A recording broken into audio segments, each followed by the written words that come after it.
I found out I was pregnant last week. Me and Bradley had been together for almost 3 years, and although we weren't trying, we had talked about kids. He always said he wanted them someday. I was nervous to tell him because we had some rough patches lately. He'd been distant, working late, and weird about money. I thought maybe a baby would bring us closer. I bought a test on my lunch break and took it in the office bathroom. 2 lines, definitely pregnant. I decided to leave work early and surprise him. He works from home on Thursdays. I was so excited I almost called him on the drive, but wanted to see his face. Our apartment complex has this weird layout where you can see into our living room windows from the parking lot. I saw Bradley sitting on the couch with his laptop open. I was about to call out when I realized he was on FaceTime. I just stood there for a second watching. He was talking to Tracy, his ex from before we met. They broke up like 4 years ago, and he always said she was crazy and controlling. He told me they didn't talk anymore, but I could see her face on the screen. I couldn't hear what they were saying, but they were both laughing. I don't know why, but I just froze. I didn't go inside. Instead, I went back to my car and called him, told him I was leaving work early and would be home in 20 minutes. He sounded weird and said he was in the middle of a work call. I drove around the block and parked on the side street. Then I snuck back and stood under our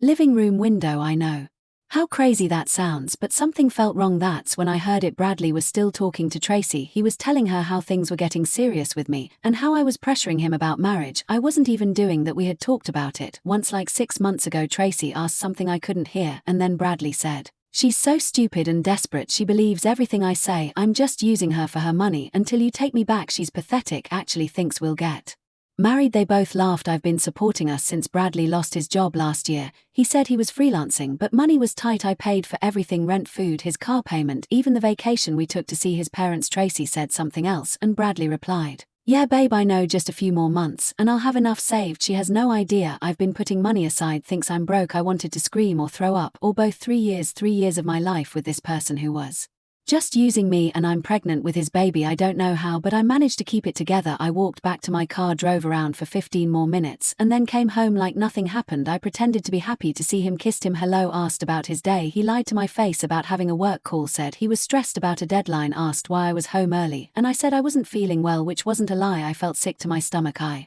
didn't tell him about the pregnancy that night. He acted completely normal. We ordered takeout. I paid, of course. This morning I checked our bank accounts. In the last year I've spent over $45,000 supporting us. He contributed nothing. I checked his phone while he was in the shower. Hundreds of messages with Tracy. They've been planning for him to move back to her city. He's been sending her money, my money. I found a secret account where he's been saving almost $30,000 money he told me he was using for bills or job training courses. There were even screenshots of conversations with my friends where he'd pumped them for information about my finances, asking if I had mentioned any bonuses or raises coming up, like he was studying me, planning how to extract the most value. I found messages where he complained about how boring I was in bed, how he couldn't wait to be with Tracy again, how he was only with me for the financial security while he got his together. There were even photos.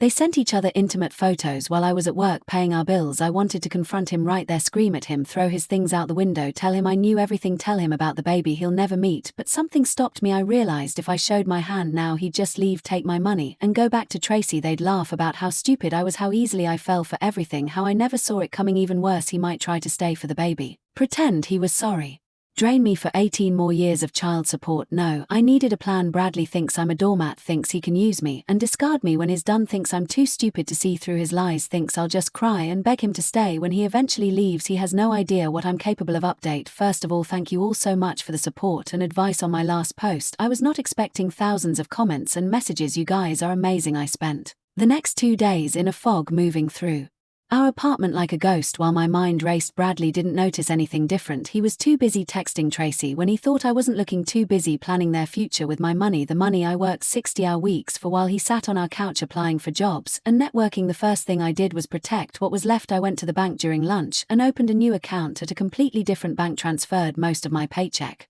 They're leaving just enough in our joint account to avoid suspicion, changed all my passwords and set up notifications for any withdrawals over $100. Then I started documenting everything: screenshots of their messages, photos of the secret account, statements, recordings of his calls with Tracy when I pretended to be in the shower. I even found receipts for gifts he'd bought her using my credit card, designer purses and jewelry, while I was buying store brand cereal to save money. The whole time I kept thinking about the baby growing inside me.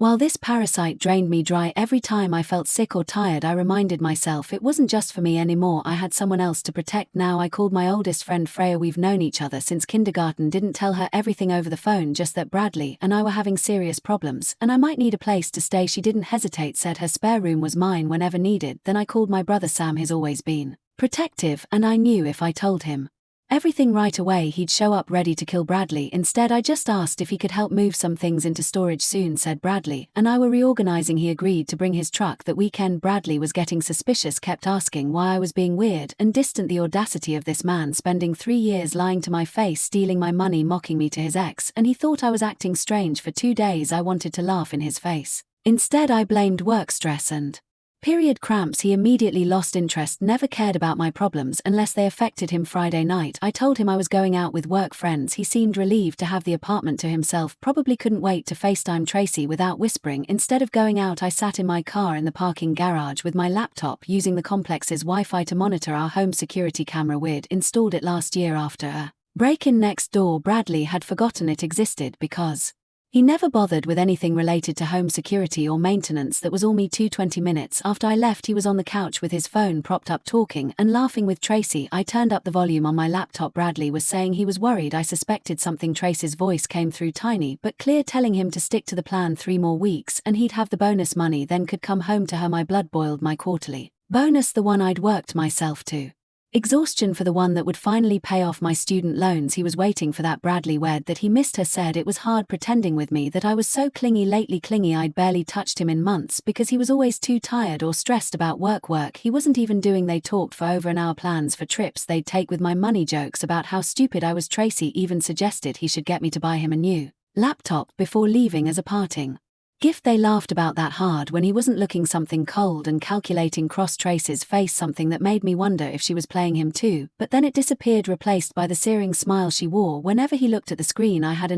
more than enough time for action. Saturday morning, I told Bradley I needed to go into the office for a few hours. Instead, I went to see a lawyer. Angelina had helped a coworker through a nasty divorce last year. She listened without judgment as I explained everything: the theft, the deception, the pregnancy I hadn't disclosed. Angelina said financially, we had a strong case for fraud. He misrepresented his intentions to secure financial support. The text proved premeditation. We could potentially recover the money he'd saved, though it might take time. When I asked about the baby, she said gently that legally I wasn't obligated to tell him during pregnancy. After birth he could petition for paternity and visitation, but given the circumstances we could potentially limit his involvement. I nodded, taking notes on my phone. We discussed restraining orders, changing locks and removing him from our apartment lease. I paid her retainer with money from my new account. That afternoon Sam came over with his truck as planned. Bradley looked confused when we started loading boxes. I said cheerfully, we were just reorganizing. As I'd mentioned, these were going into storage to make more space.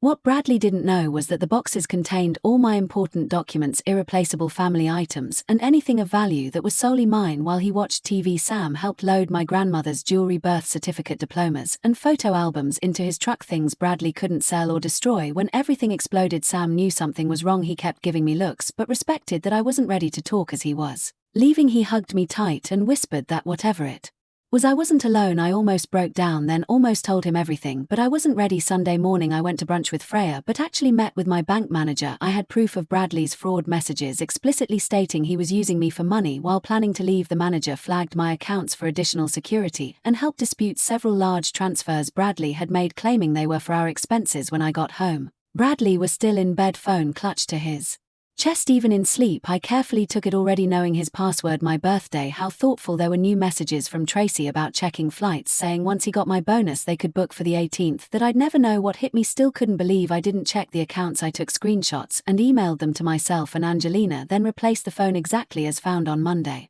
I called in sick to work, waited until Bradley left for his networking event, coffee with Tracy according to his location sharing, and withdrew $25,000 from our joint savings. Not everything that would alert him immediately, but enough. Transferred it to my new secure account. When he came home that evening he was practically glowing, kept trying to kiss me, be affectionate. It took everything not to scream in his face, not to tell him I knew he'd spent the afternoon planning our breakup with the woman he Really loved. Instead, I smiled and asked about his day, listened to his elaborate lies about industry contacts and potential job leads. I mentioned I had good news, reminded him how I'd been saving for us to potentially buy a house. His eyes lit up with naked greed. He'd forgotten about those savings, too focused on my upcoming bonus. I continued that I thought we were finally in position to start looking, that I'd been pre-approved for a mortgage. Bradley was so excited he hugged me, probably calculating how much more he could squeeze from me before disappearing. He suggested we celebrate. I agreed, saying I'd make reservations somewhere special that weekend. He was so excited by more potential money that he didn't notice me packing a small bag while he showered, didn't question why I suddenly needed to work late that night. I drove straight to Freya's apartment and finally broke down, told her everything, showed her the evidence, watched her face transform from shock to rage to fierce determination. I slept in her spare room that night, phone turned off. Let Bradley worry for once, let him wonder where I was, what I was doing. A small taste of what was coming. The next morning I had 6 missed calls and a dozen increasingly frantic texts. I responded with a breezy message about falling asleep at Freya's after girls' night, apologized for worrying him, said I'd be home after work. At the office I met with my boss Dave, explained I was going through something personal and might need flexible hours for a few weeks. Didn't give details, but he must have seen something in my face because he immediately approved and offered additional support if needed. The restaurant reservation was set for Saturday. Bradley spent the week being unusually attentive, bringing me coffee, offering massages, asking about my day. Each gesture made me sicker, each touch made my skin crawl, but I smiled, played along, let him think his performance was working. Friday night I packed another bag while he was in the bathroom. More clothes, more essentials. Told him I was donating old things to make room for new furniture. When we bought our house he helped carry the bags to my car, eager to please the golden goose he thought I still was. That night I barely slept, knowing what the next day would bring. Bradley snored beside me, arm thrown possessively across my body. I slipped out from under it, disgusted, stood in our darkened living room looking at the life we'd built, the life I'd paid for while he plotted to leave me. Saturday arrived, the day of reckoning. Bradley spent an hour getting ready, pining in the mirror. I wore a simple black dress and the necklace my mother gave me before she died. Something about having her clothes today felt important. As we drove to the restaurant Bradley chatted excitedly about house features. He wanted a home office, a game room, a hot tub. I nodded and smiled, letting him spin his fantasies while mentally checking off final preparations for what was about to happen. The restaurant was upscale. Bradley's eyes widened at the menu prices. I told him generously to get whatever he wanted. Today we celebrate. He ordered the most expensive steak, premium cocktails, appetizers, ran up a tab that made me want to laugh. One last meal on my dime. While we waited for dessert I excused myself to the bathroom, checked my phone to confirm everything was in place, texted Freya that it was time. I returned to the table, calm and collected. Bradley was typing rapidly on his phone but quickly put it away when he saw me, probably telling Tracy about the expensive dinner and imminent house purchase, probably laughing at how easy it was to manipulate me. The waiter brought champagne I'd secretly pre-ordered. Bradley raised his glass to us, to our future, with a smile that never reached his eyes. I raised my water glass, didn't correct his assumption that I wasn't drinking because I was driving. I said softly that I'd like to make a toast to. His smile faltered at my tone. I toasted to new beginnings and to the truth finally coming to light. I reached into my purse and placed my phone on the table. Screen up played the recording of him and Tracy from the security camera. Watched his face drain. She's so stupid and desperate. She believes everything I say. I'm just using her for her money until you take me back. I watched his expression change from confusion to horror to panic. Watched him realize it was over, all of it, the scam, the lies, the future he'd planned with my money. And for the first time in 3 years I saw the real Bradley. Last update: I'm still in shock about everything that's happened since my last post. First, thank you for all the supportive comments and messages. They've honestly kept me going through this nightmare. Here's what happened after Bradley's face went through so many emotions at once: shock, confusion, anger, and finally calculation. I could see him running through possible lies, trying to find an angle. He started stammering that I didn't understand the context. I held up my hand as restaurant conversations continued around us. I told him quietly that I had hours of recordings, hundreds of screenshots. I knew about the money he'd been stealing, the secret account, everything. Bradley leaned forward, lowering his voice, calling me baby, saying it wasn't what I thought. Claimed he and Tracy were just joking around, that she'd been trying to get him back, but he told her no. I laughed at the audacity of him continuing to lie after I'd played his own words back to him. I reminded him about the $30,000 of my money he'd sent her, the expensive bracelet he bought her while telling me we couldn't afford to fix my car, his plans to leave after my bonus came through. His eyes darted around the restaurant, suddenly worried about who might hear. He suggested we go home and talk like adults. I told him there was nothing to talk about and it wasn't his home anymore. As of that morning he'd been removed from the lease. His things were packed and waiting at Dave's place. Bradley's mouth fell open. He Protested that it was our apartment. I corrected him: my name on the lease, my rent payments, my apartment. He was just a guest who overstayed his welcome by about 3 years. He said I was overreacting to some stupid joke with an ex. I pulled out a folder from my purse and slid it across the table. Inside were printouts of his secret account statements, transfer records, screenshots of messages detailing how he'd been using me. He flipped through the pages. Growing paler, he accused me of spying on him, saying that was illegal. I almost laughed again, pointing out the irony of the man who stole $45,000 talking about legality. Bradley snapped that he never stole anything, said I gave him that money, offered to support him. I asked about the lies, about calling me stupid and pathetic, about planning to leave once he'd gotten everything he could. He shrugged, dropping the act completely, said people say things they don't mean when venting. Everyone does it. I asked if that's what he was doing when sending her my money, making reservations to her city, buying gifts with my credit card. He asked what I wanted: money, an apology. I said simply that I wanted him gone from my apartment accounts life. He asked what if he refused. I slid another document across the table explaining that my lawyer would file fraud charges, police would get involved, and instead of just leaving he'd go to jail. He scanned the document, jaw clenching, saying I wouldn't follow through. I told him to try me. Finally Bradley said fine, he'd get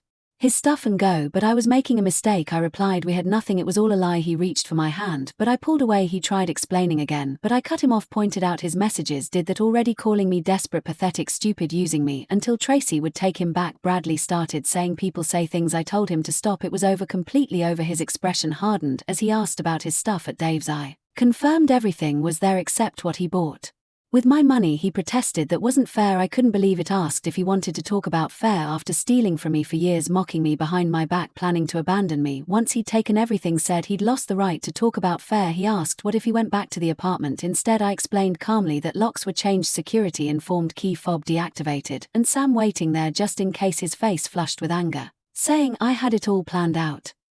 I replied I learned from the best he spent 3 years planning to use and discard me. I took a week to plan my response.